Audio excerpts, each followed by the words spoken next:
Hello, and you're listening to Meeple. I'm PJ, and with me, as always, is Gareth. And on today's episode, we are talking about It Takes Two, two-player games, and gaming as couples. Gareth, how are you? I am doing well. I love two-player games. So this has been quite a sort of, I guess, review of what games I've got two-player, and then games that we play with my wife or with friends. So I'm looking forward to seeing what three games you've chosen. And we'll do a kind of battle, right? Back and forth. We both play a lot of two-player games with our respective spouses, so that's a nice experience, and I'm looking forward to hearing what you and your wife play as well. Carrie is Mrs. Board Game Meeple. Ah, yes. And Katie is Mrs. Cajun Gamer. We are some creative guys, aren't we? We are, aren't we? Original. So, I mean, she's got an Instagram handle, but we won't share that because people follow her. She doesn't do board games, and it's weird. So, where should we start? Shall I go first, or you want to go first? Well, you want me to? Let me begin. So, for our listeners, this is the second part in a trilogy, which was interrupted by last week's episode where we did a recap of Gen Con. But if you recall, before our break, our first episode was about solo gaming. And today we're going to talk about two-player games. And then our next episode is going to be about party games. So thanks for bearing with us and sticking with it. And so, yeah. All right. So two-player games. My first two-player game is a game not well known. It's been around a long time, called Caesar and Cleopatra. It's a dueling two-player game where one player plays the role of Julius Caesar and the other one Cleopatra. Katie bought it for me for my birthday while we were in graduate school many moons ago. It was the first game she bought for me. It was also the first exclusive two-player game that I had ever played. So while it doesn't hit the table very often, we're never going to get rid of it because it connects back to the beginning of our relationship. So it holds a place in our heart, not just nostalgia, but, it's kind of a symbol of our relationship as a gaming couple, When was the game released originally? So I think it was 2004. Wow. Okay. On Mayfair Games.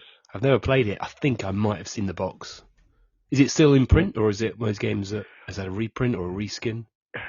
No, it is not in print. I have not seen a copy since then. Right? I have not seen it anywhere. I think it's out of print. I've tried looking on Amazon and other places and not found anything.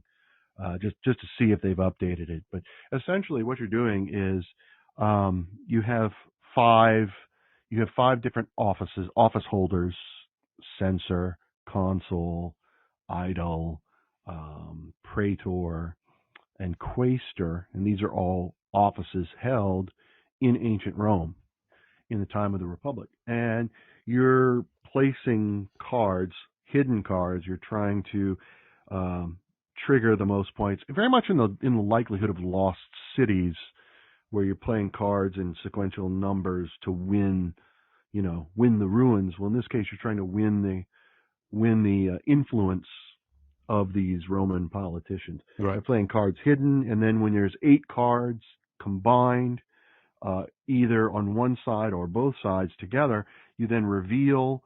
You cast a vote. Each round ends with calling for a vote, and then that'll trigger a certain position, and then you'll vote, and whoever has the most points will win that guy. And at the end of the game, whoever has the most politicians and influence wins the game. Also, you have a hidden objective, like you want to have the most senators, or you want to have the most quaestors, or whatever it is. But it's a fun little game. It's very simple. There's not a lot to it. But when you're in grad school studying ancient Rome and Greece, and you and your, at the time, girlfriend are gamers, this game was perfect. Perfect gift. Yeah. And is there any games really similar? So if anybody wanted to buy that game, is there anything of that has got similar mechanics? I think the closest would be Lost Cities, the two-player version, not the board game version. Yeah. I think that would be the closest. which is still out. It has been subsequently reprint several times. Mm-hmm. And that's a good game too, which is interesting because on that same birthday, she also bought me a copy of Lost Cities. So it was interesting, but it's not something we studied. You know, it didn't have as much impact emotionally. Yeah, it wasn't that and emotional connection everything. from the Right. topics. So yeah, so that is my first 2-player game to talk about, and I figured I'd start there with the emotional impact. How about you, Gareth? What's your first Well, I 2-player was game? I was going to start with Targi, which has got a story related to the expansion, but I'll explain that bit in a minute. So Targi is a 2-player game, and we've had it quite a while. I think it was like originally German, and then eventually an English version was printed out. So it's 2012, so it's 10 years old at the moment, and it's kind of mid-weight game. And in terms of the board, its cards are laid out. Around the edge of the board is like a set of cards that have got actions, and a 5x5 grid. And there's 16 border cards around the outside. So you've kind of got each card around the edge is an action. And in the middle, there's a grid of various bonuses, and they change as the game goes on. And you've got, I guess it's a meeple, but you've got your worker, which you're going to place on cards around the edge. But if I was put my card, say it's in position 1, you can't put your meeple opposite it. So you kind of limit other people's goes. And there's also a robber stroke thief guy that's also moving around the board, which you can't go opposite. So Okay, yeah. I put one down, you put one down, I put one down, you put one down. You get to take the actions of the card you've just placed on the card you just placed, and you also draw a line between the north and south, east or west to get to a grid point, and you take those cards. And those cards can either be extra resources, or they can be, I think, called tribal cards that you put in front of you, and they either give you extra special powers or they give you scoring things for the end of the game. And basically, the robber guy works around the board until the end of the game. But it's really clever because you're trying to do your move, and of course, the other player is going to put something down where you can't go opposite. So you're kind of that balance between trying to be optimal and get all the items you need. You're collecting resources. Those resources you use to pay for the cards in the middle so that you play them into your tableau. And then on the cards is like an oasis. There's, I think there's camels. There's 2 or other different kind of imagery on the card. And in the game, it's kind of like a set collection, depending on how many of the same or different you have lined up. You get more bonus points. So it's a really, really nice game that we thoroughly enjoy. And then they did an expansion, which was out in German for years, which is now being published in English. I think it's by Cosmos in the UK. But for a Board Game Geek Secret Santa one year, my Secret Santa did a paste up of the English rules and sent me the box and this lovely letter. So even though it's in English, I'd never now get rid of my English/German hybrid version of a game because of that sentimental thought that someone did that looked at my games collection and went, oh, actually, he loves Targi. Let me spend time doing a paste up, sleeving it all, printing out all the English instructions. So I highly recommend Targi. And both my wife love that game as a 2-player, which I haven't done very well explaining, but I hope you go look up on Board Game Geek if you're not sure. That is a lovely story. People are really thought the board game community, I think he's going to say Scandinavia. I can't remember which country, whether it was Denmark or Norway or Sweden, but the amount of effort. Eventually, he told me who he was, and we're friends on Instagram. The amount of effort they went into for that one, and shipped it here as well, obviously, because he had to ship it from home, where a lot of people ship from the same country that you're living in. And I apologise, everybody, for my cold that I've got. There's going to be a bit of a husky voice today. No, I think we love husky. Thank you. Gareth. Thanks. Yeah. So, what's your second game? Yeah, so my second game it's been out for a while. It was a surprise to us. We picked it up at a Dent and Scratch sale at Miniature Market. It's called Polis, and it's by DeVere Games. Let's see, when was it published? Because I feel like it's been out for a long time, and we should have known about it sooner. I don't see a copyright date on here, but it's It's the Peloponnesian War. It's 2-player. It's a larger 2-player game, and it's rather heavy. One of you takes on the role of Athens, the other one takes on the role of Sparta, and in a classic area control, Oh, okay. you're trying to control the Peloponnesian peninsula and claim all the city-states of Greece just before the Persian invasion, which ultimately unites the city-states in Greece. It's very cool. Devere Games was not on our radar until last year, where we started to be introduced to more of their games. And this was just a surprise. And again, we're students of Greek and Roman history, and we had never heard of this. So, because we're always on the lookout for that. And it's a 2-player game at that. So, both my wife and I really enjoy this game.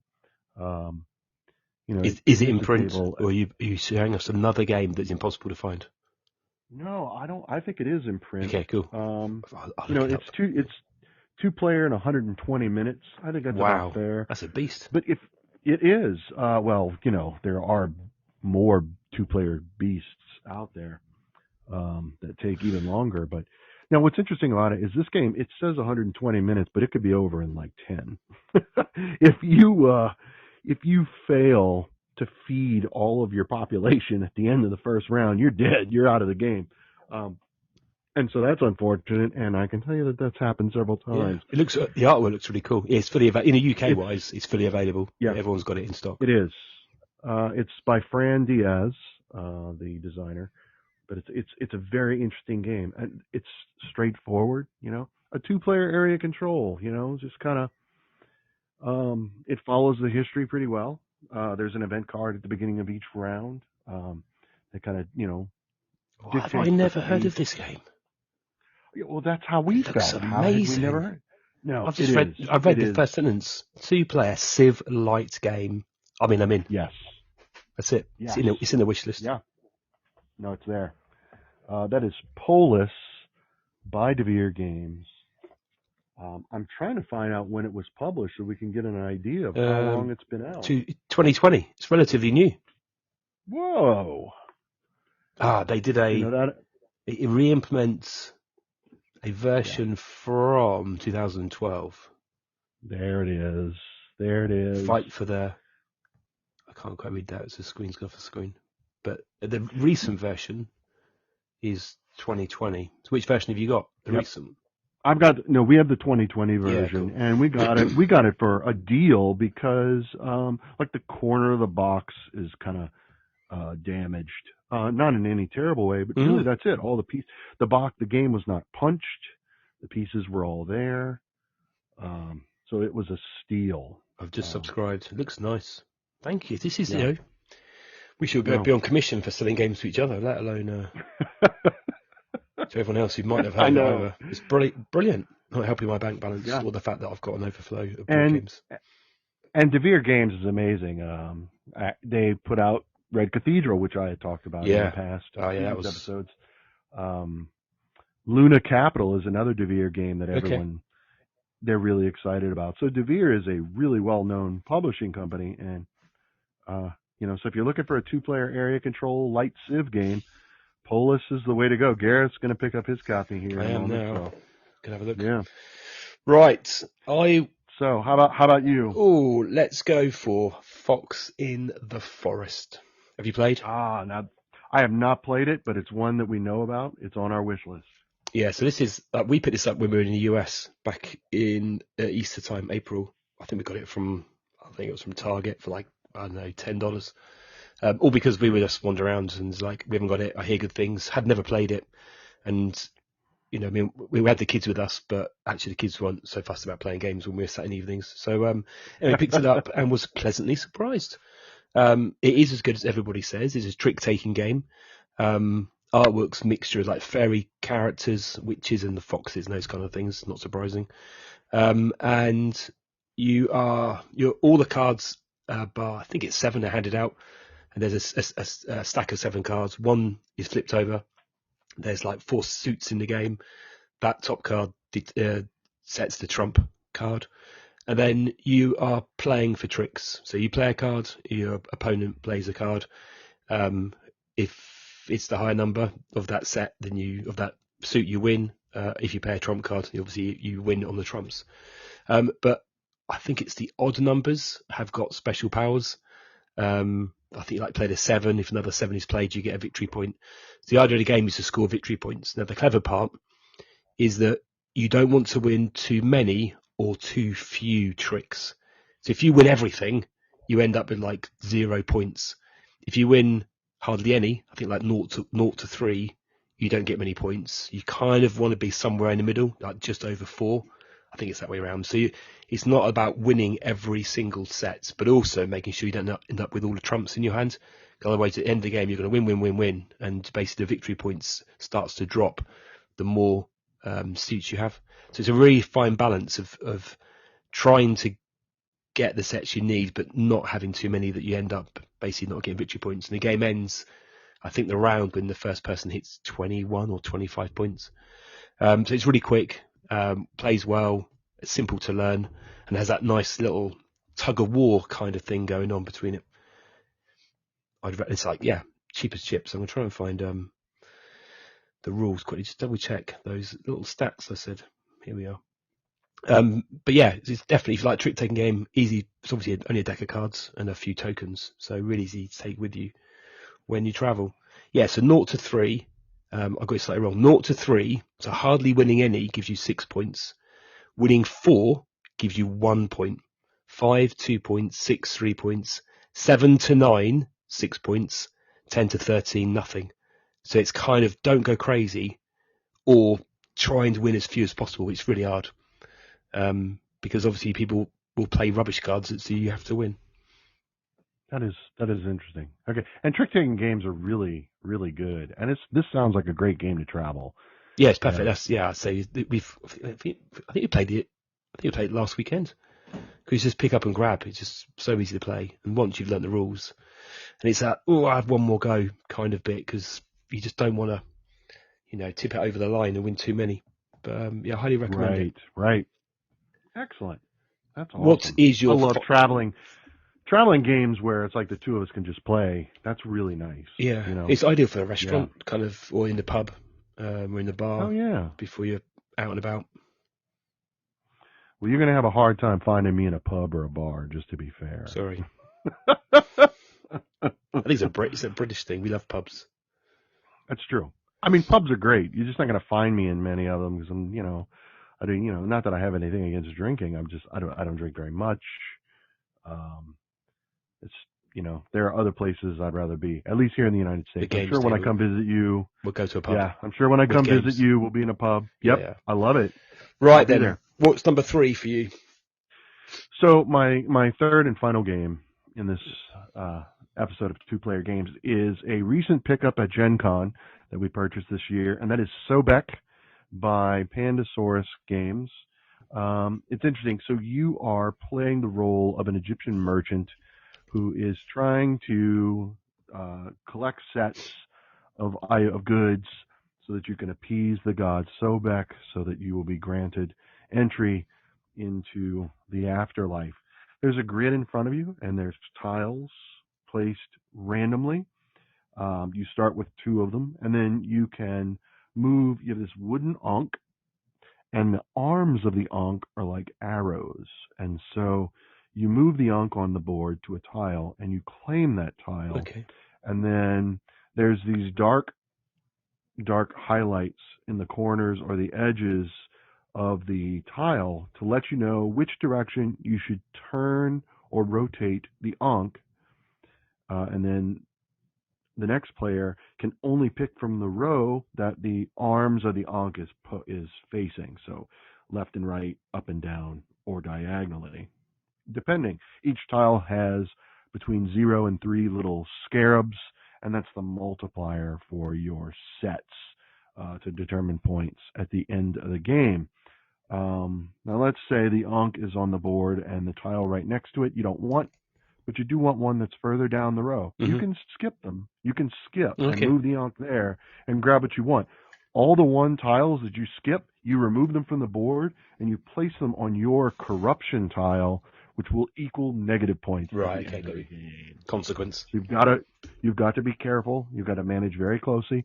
Any tiles that you have left over at the end of the game are also negative points. So you need to make sure that you're really economical with your tiles. Collect your sets Mm-hmm. and get them sold to the market. Otherwise, it'll end up being corruption at the end. There are also specialists that you can tiles that are face down, and then when you claim them, you face up, and they trigger a one-time special ability. They'll enhance a set. They'll give you what's called a Dobek token, which is in the bag, and they're just they're like gold coins that are worth 3 to 9 points depending. So there's an extra way to score points. It's cute. It doesn't take very long. And again, that is Sobek, designers by Bruno Catala Mm-hmm. and Sebastien Pauchon.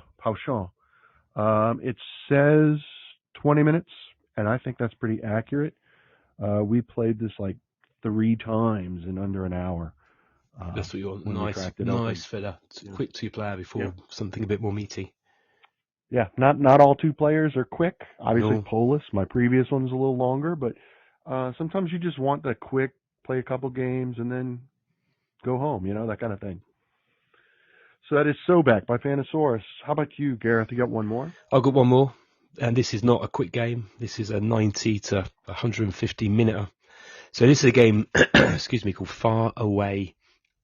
Now, anyone listening on my Instagram channel would know I was raving about this, I think last year. Well, it was during the pandemic. But Far Away, 2-player game. You're exploring an alien world. Now, the catch is that you're working for, I can't bother, a corporation who are absolutely zero budget. So you are being sent off it's a co-op game into space. It's like a discovery. You've got to survive on this land, and you're also got high likelihood to be lonely because you are the only 2 human beings for light years away. So you join the alliance. Basically, so much bureaucracy, so much budgetary requirements and paperwork. They decide that basically they send you off into space. There is no landing gear. There are no radios. I think there might be a medikit, but you really have got limited supplies. All you've got really is you, your partner, and you've got to survive. And if you survive, you are rewarded, and in the words of the rule book, a very meager paycheck. And if you don't survive, then that's it. No one can help you. You're too far away. So you land. But what's clever is you land, and you're both in the ship together. You need to go and explore. So it's got tiles that flip. You need to observe the fauna and the wildlife. You need to find resources to survive.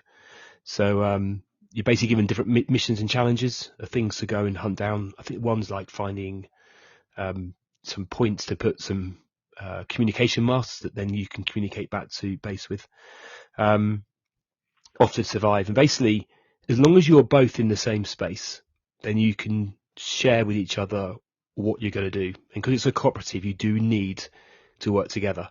The moment you both leave the hex tiles on the mat, you are no longer allowed to communicate. You cannot talk about what you're doing. You cannot even speak out loud. I'm going to go and do this. I'm going to do that. Because you have no radio, so your partner has no idea, in theory, what you're supposed to be doing. So you kind of discussed your plan, and then you wander off to do things like, I'm going to go over here, I'm going to go and get some of this resource, I'm going to go over here and explore and look at these creatures.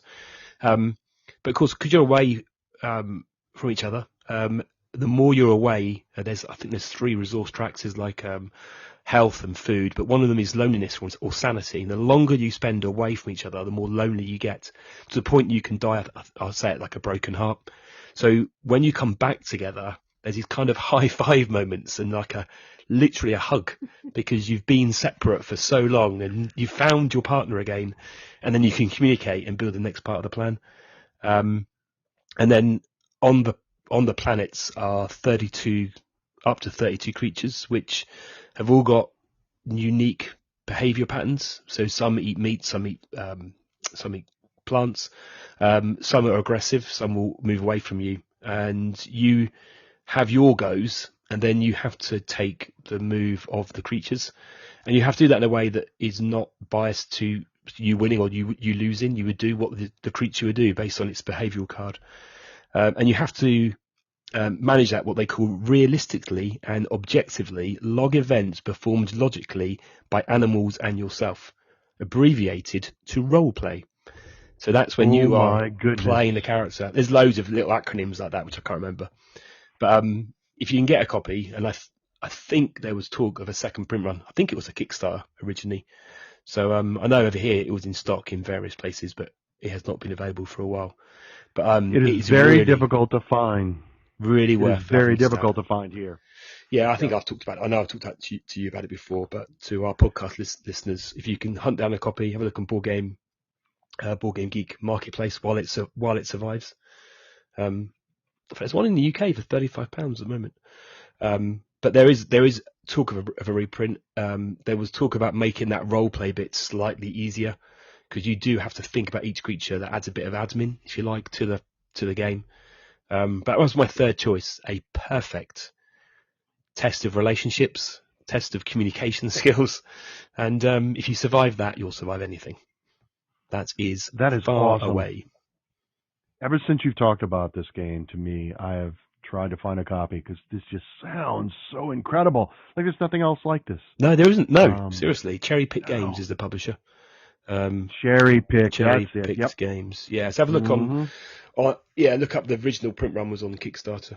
But if you ever find a copy, grab it or go and follow their Instagram account. Watch out for a reprint that hopefully will arrive at some point.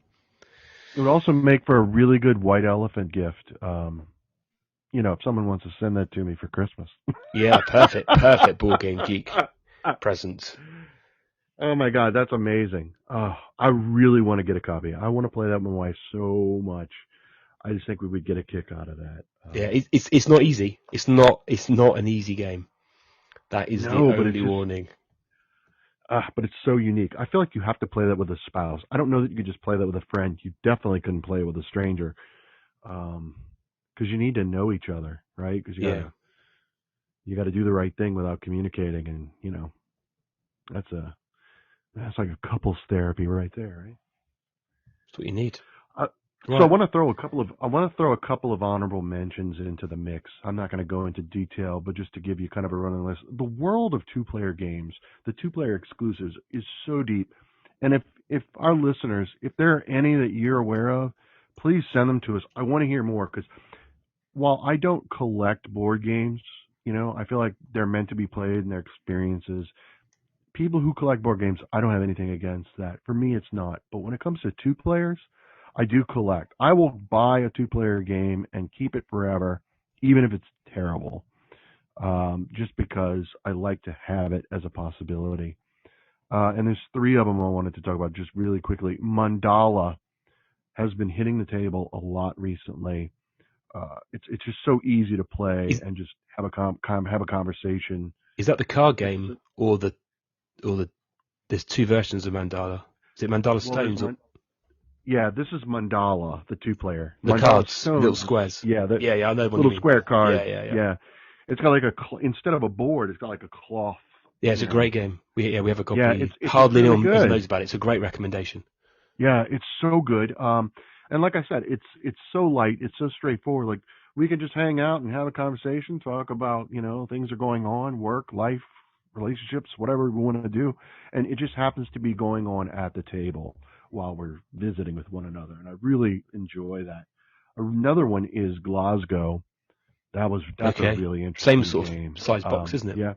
Yeah, nope, absolutely same size box. And then Foothills is a lot of fun, where you're building trains. Oh, that nearly got in my list today. Another great recommendation. Yeah, it's really good. And then of course there is Twilight Struggle, right, which is a long, which was on the number one Board Game Geek list for a long time before Gloomhaven knocked it out of first place. But Twilight Struggle that's a solid game, but that's heavy. Right? That's a heavy one. Beast. So, yep. But so we just want to mention a few of them. There's so many more. I could be here all day just talking about two-player games, but I definitely wanted to mention those really Well, quickly. I think, in fact, But I've two games tonight I've never heard of, and you've heard a couple. Yeah, I think I've talked to you about. It shows you how broad the collection is of two-player games. yep, So I'd love to know. Yeah, absolutely. anyone else got any recommendations on what we've talked about today? Please do write in the comments or drop me a message. Absolutely. We look forward to hearing from you. So thanks for listening. Gareth, it's always a pleasure talking to you. I have missed you in the past few weeks. It's been a busy few weeks, hasn't it? Gen Con, I think, Yep. work and holidays. So I'm good. I'm glad we're back. And have we got some good episodes coming up for you guys listening? Yep. So remember, party games will be next following this one. And then we've got some great stuff down the pipeline, as Gareth said. So we're really looking forward to talking about them, sharing them with you. And we want to hear your thoughts. So please message us. Let us know what you think in the comments. I'm always on the lookout for other two-player games. And remember, that's Far Away by Cherry Picked Games. Oh, my God. I want a copy so bad. I'm on it. Right then. With that, we shall close. Excellent. Thanks again, guys. Yeah, thanks, everyone.